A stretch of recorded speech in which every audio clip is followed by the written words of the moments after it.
είναι ένα απλό επιστημονικό πείραμα هذه تجربة علمية بسيطة που δείχνει ότι με χημικό τρόπο μπορούμε να αναφλέξουμε μία ύλη تظهر لنا من خلال عملية كيميائية أننا نستطيع إشعال مادة με μία συγκεκριμένη ύλη η οποία όταν εκτεθεί στο οξυγόνο αυτά αναφλέγεται. من خلال مادة معينة عند تعرضها للأكسجين فإنها تشتعل. Αυτή η ύλη λέγεται φωσφόρος هذه المادة تسمى الفوسفور και διαλύεται με συγκεκριμένα υλικά. وتذوب بمواد معينة Ανάλογα με το τι διαλύτη χρησιμοποιούμε, وبحسب المذيب الذي نستخدمه. δίνουμε χρόνο μετάθεση στη συγκεκριμένη ανάφλεξη. Από 10 λεπτά έως και 10 ώρες. تعطى مدة زمنية للتحول من 10 دقائق إلى 10 ساعات.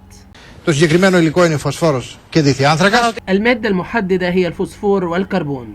Άρα λοιπόν Είστε συγγραφέας και أنت كاتب ερευνητής. ερευνητής. Ναι. وباحث. باحث.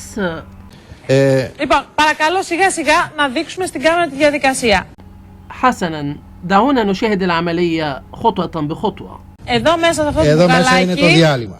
هنا بداخل الزجاجة الصغيرة يوجد المحلول. έχετε ένα διάλειμμα يوجد المحلول Με φωσφόρο με φωσφόρο. مع الفوسفور και διθιάνθρακα.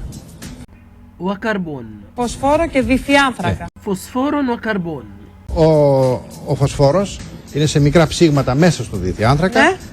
الفوسفور موجود على شكل شذرات صغيرة مع الكربون. Όταν εξατμιστεί ο διθιάνθρακας, عندما يتبخر الكربون εμφανίζεται στο οξυγόνο ο φωσφόρος يتعرض الفوسفور للأكسجين και αυτά αναφλέγεται. ويشتعل.